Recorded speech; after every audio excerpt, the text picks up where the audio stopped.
Hello students, in this video we have discussed at preposition. I hope आप इसे अच्छी तरह से समझ सकेंगे।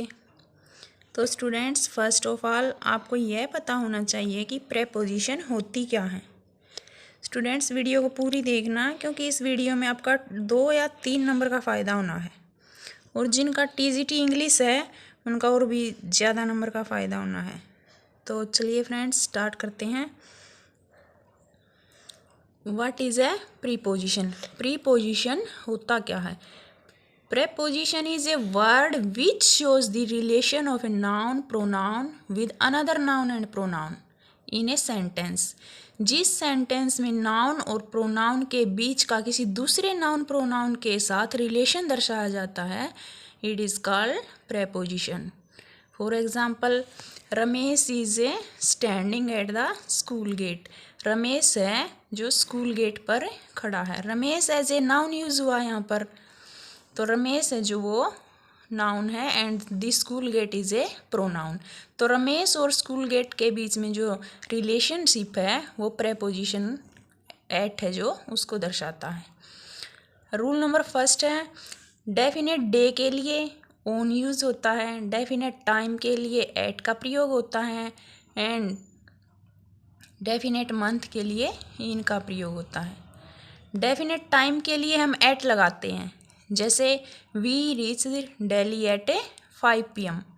हम दिल्ली जो है 5 बजे पहुंच गए थे।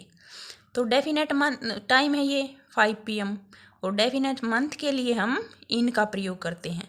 तो डेफिनेट टाइम के लिए एट एंड डेफिनेट मंथ के लिए हम इन का प्रयोग करते हैं, जैसे कि इन जनवरी, इन दिसंबर, ये हमारे लिए डेफिनेट मंथ होंगे।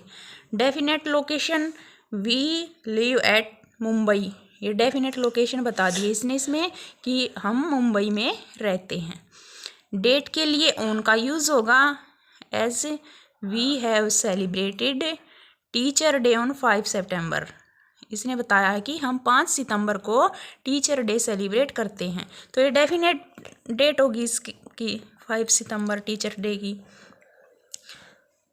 You are understand. Rule number 2 है डाइड। ये डाइड और ऑफ, ये 2 लोकेशन में यूज़ होती हैं, died of and died in.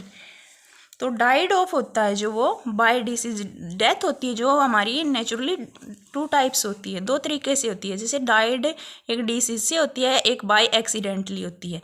जो डिसीज बीमारी के कारण जो मौत होती है उसमें हम डाइड ऑफ का प्रयोग करते हैं एंड जो बाय एक्सीडेंटली होती है उसमें हम डाइड इन का प्रयोग करते हैं। For example, she died of heart attack. वह हार्ट अटैक क्या है? डिसीज है, बीमारी से मरी है। And her uncle died in road accident, और उसका अंकल है जो वो रोड एक्सीडेंट में मरा। तो बाय एक्सीडेंटली हम क्या यूज़ करेंगे? डाइड इन, और बाय डिसीज यूज़ करेंगे हम डाइड ऑफ। अब रूल नंबर 3 की तरफ चलते हैं। टूल है इंस्ट्रूमेंट, वेपन, इनके साथ हम विद का यूज़ करेंगे। Tool, instrument and weapon, weapon होता है हथियार, इनके साथ हम क्या यूज़ करेंगे? विद का यूज़ करेंगे। तो एग्जाम्पल की मदद से देखते हैं।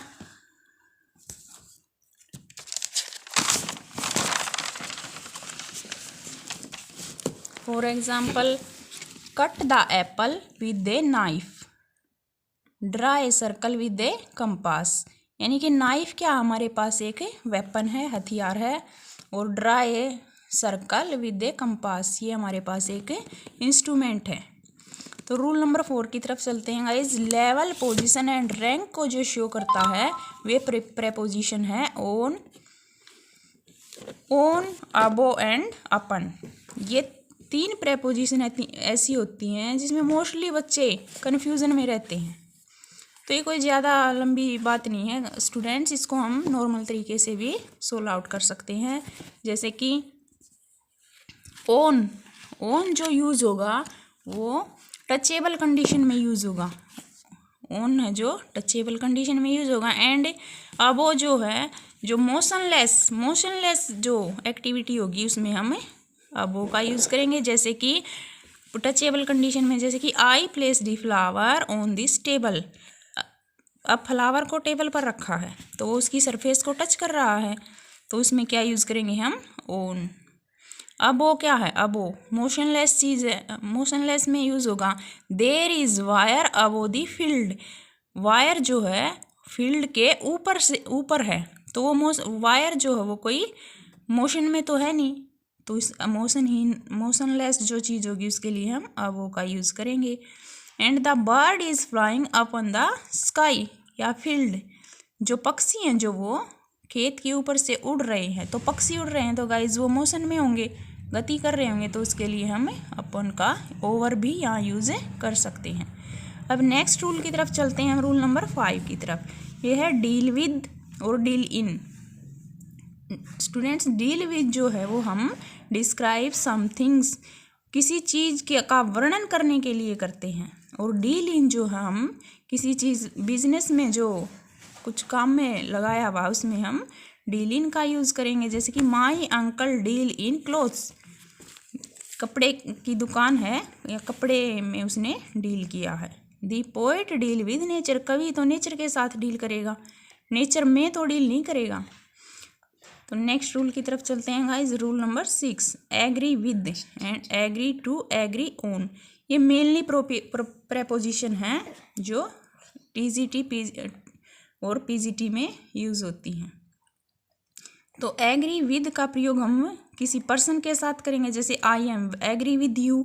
यू क्या है, सेकंड पर्सन है, उस पर्सन के लिए हम क्या करेंगे, एग्री विद का यूज़ करेंगे। और किसी के प्रपोजल के लिए हम एग्री टू का प्रयोग करेंगे। Agree on term and condition के लिए हम एग्री ऑन का यूज़ करेंगे। I hope are you understand. Next rule number 7 की तरफ।